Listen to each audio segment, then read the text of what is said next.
three-pointer.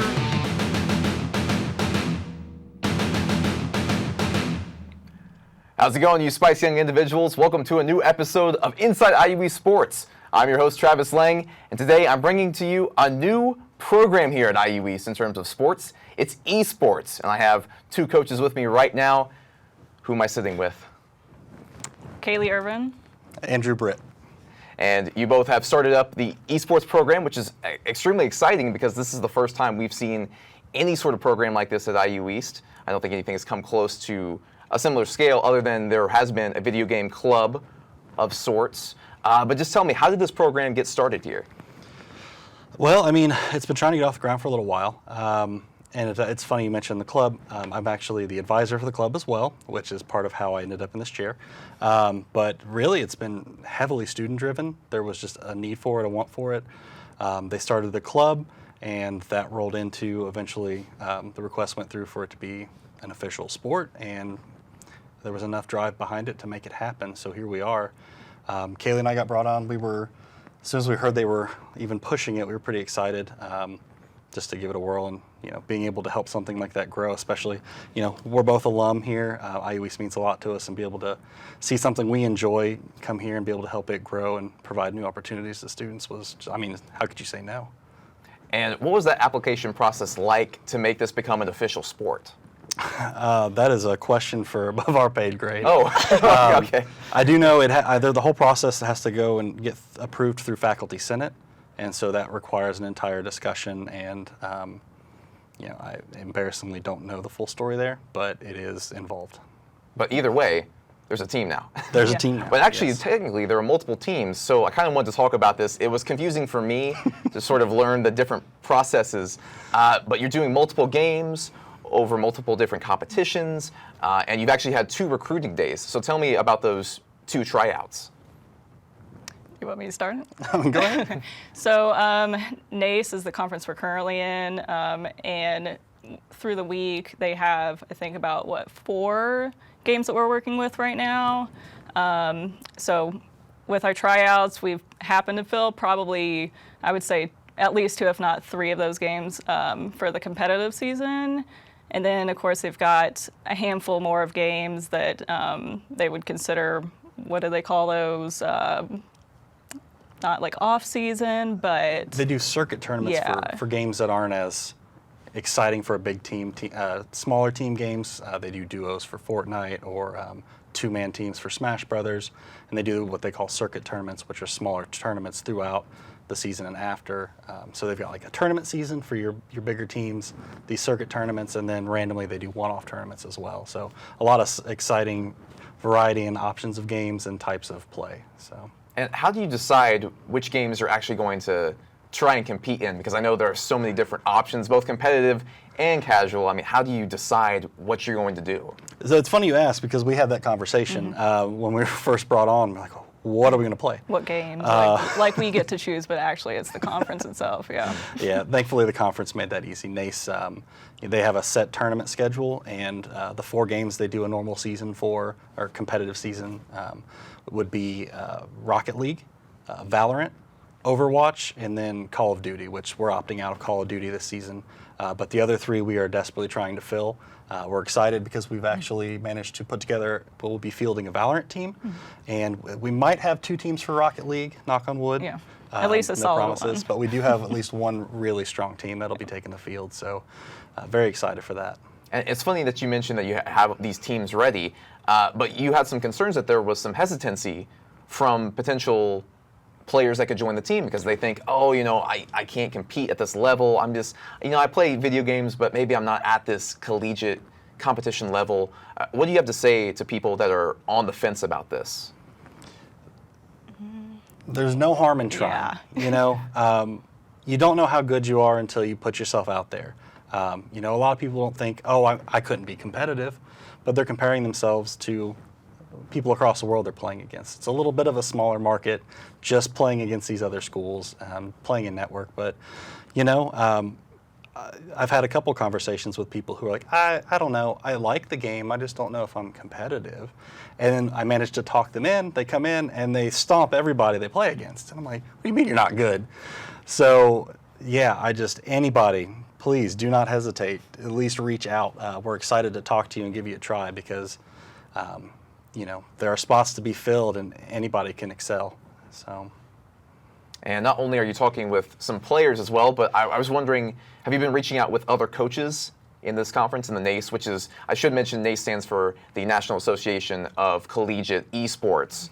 So have you reached out with any of these coaches and kind of talked about, how a season might go or what you're expecting for an upcoming season? We haven't had the opportunity quite yet.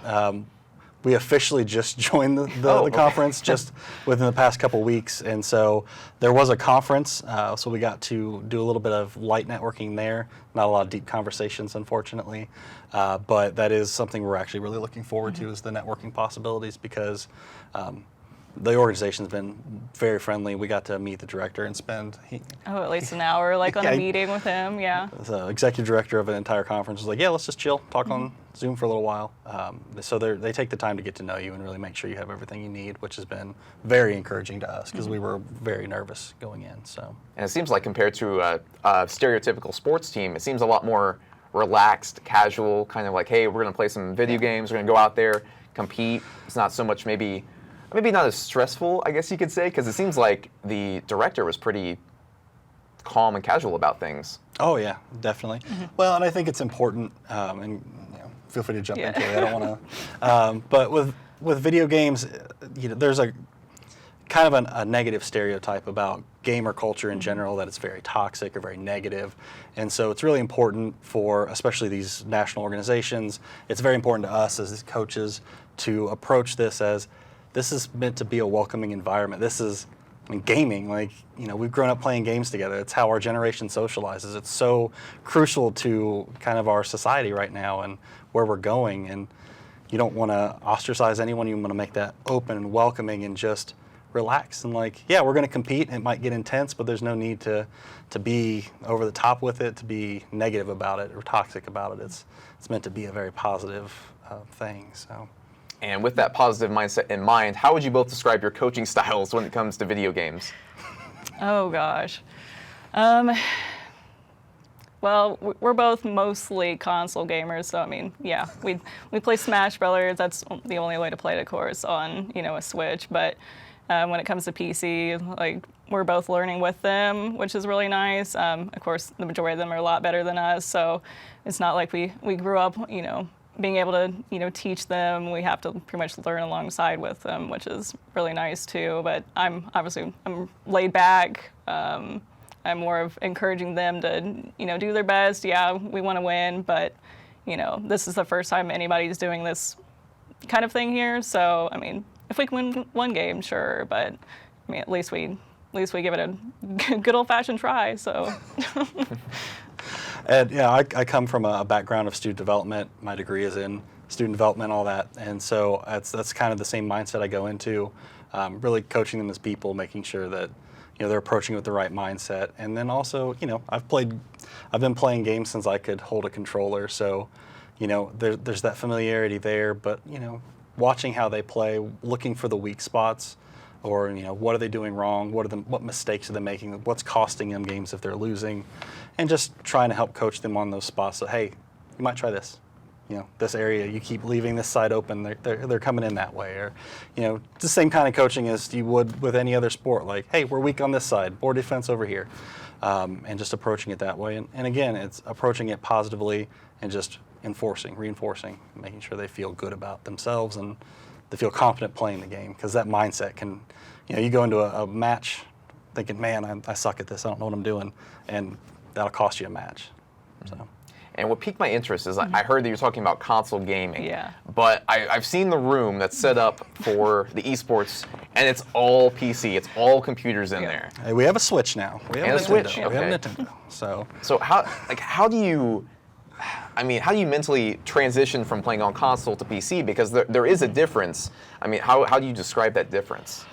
Night and day. Playing on the Xbox, the frame rate is completely slow compared to the Alienwares we use. And not only are you switching from using joysticks on a controller, but you're going to mouse and keyboard, which of course you can plug in a controller, but then you pretty much lose that sensitivity of playing just as fast as everybody else on PC. So it's a night and day thing. What's funny is the students we talk to, I mean, some of them are coming in with console-only experience too, which I would encourage them to still come in, because we do have controllers. We have wired controllers. Some people are competitive while using controllers on PC. So, the technology, thankfully, is catching up to the point that it's not really a hindrance. You've got your aim assist for controller use, or you've got the people who are ridiculously dead-eyed with a mouse. But, I've found PC gamers have a little bit quicker reaction time in general, which is impressive and terrifying. But, I think in terms of people who may not feel like they're up to snuff to step into a PC game, I think they'd be surprised at how quickly they'd pick it up and jump right back in. Because it's, at least what I've seen, it seems night and day at first, but it's that skill is there if you're a gamer, if it's a game you play and love a lot. I mean, one of the first things I did when we got in the room, we play Fortnite a ton, and I was like, well, I'm just going to load up Fortnite and see how I do with mouse and keyboard. And I died immediately on my first match in, right? But after a couple, I found like, oh, this is, okay, I actually like the keyboard. It's kind of cool. So it's interesting, and it's weird, and it's fun to watch other people figure it out too, because we've had a few come in. But then you get games like Rocket League where the guys come in, they're like, I can't play on a keyboard. Do you have controllers? Yep, I got you guys. So it's interesting. It's definitely, the culture is different for every game, which has been fun to figure out. Mm-hmm. And the culture is different. The muscle memory is probably a little bit different too. That sounds like the biggest issue, is that you gotta get in that mindset. You gotta practice, and you gotta get down that feel, because controller and keyboard have a different feel, is what it sounds like. Very much, yeah, very much so. It was actually a really fun. We had a student come in, and it was the only student to come in for tryouts, and she was just there hanging out. And we were like, well, we were talking about playing Fortnite. You want to jump in with us? She goes, oh, I don't know how to play Fortnite. I've never done it. I was like, let's just give it a run. Something to do. And Kaly and I are both sitting there with controllers in our hand. And so the student would be like, hey, how do I do this? And we're like, I don't, try this button? It's like she's looking for keyboard help. We have no idea. No. And it's like, we know the games, I promise. We're not just out of touch old folks. I promise we know how to play this game. We just don't know this controller set. Well, with that spirit of help and I guess ingenuity in mind, what are some pieces of advice that you could give to potential gamers coming up into this esports market? Whether it's IU East, or maybe they're in high school thinking about playing in college. I would say it doesn't hurt just to try. I mean, I know if I had this kind of opportunity when I was in school, I mean, as the introvert I am, I probably honestly would have came out of my shell quicker. Because I mean, when I go home from work or when I was in school, like that's what I did when I went home. I played games. I mean, yeah, I was kind of a PC player, but I was more of like Civilization kind of games. But that's what I did for fun, and I mean, I always thought it would be neat to be a part of something like this, some kind of athletic sport, but I wasn't really too athletic, but I was thinking to myself, if there was anything with video games, any kind of digital kind of sport we could do, that I would definitely do that. So that's something I think I'd definitely tell them. I'd just go for it.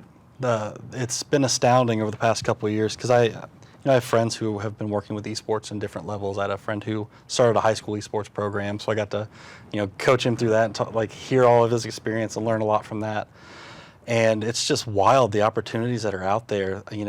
There are full rides to schools for esports now, and it's just amazing, the opportunities, the opportunity for stardom. I mean, that's a whole nother piece to the esports puzzle is Twitch and streaming, and which is another thing NACE offers, which it was really impressive from the get-go. Or they have an entire subset of perks that revolve around, hey, we want to stream your matches, we want to provide you the tools to stream your matches.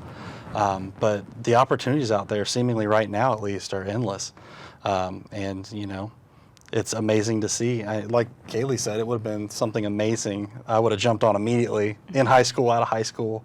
But it's so exciting to see something that, a lot of kids grow up playing baseball or basketball, and now we see the kids who are growing up playing Call of Duty or Fortnite or anything else. They have the same chances to be involved and to be passionate athletes playing PC games. It's amazing.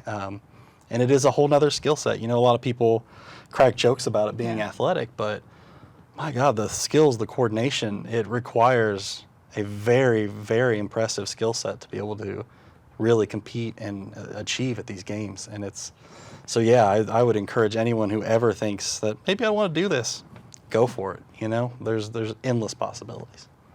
Well, thank you so much, Andrew and Kaly, for coming on the show. Good luck with the upcoming season, or seasons, I should say, with all the different games. Yeah, and thank you. I sure hope. Yeah, will there be another recruiting event at some point soon? At this point, we've got to get our teams going, but we are, you know, if anyone is interested at all right now, you know, feel free to email us, rwesport@iue.edu. We are still taking people until the start of the semester if we can get people involved. There may be we can do individual tryouts if need be or anything else. We're definitely flexible. But yeah, if there are more people that want to be involved, we have plenty of space for them. So, well, you heard it here first, folks. Don't go anywhere. We'll be right back.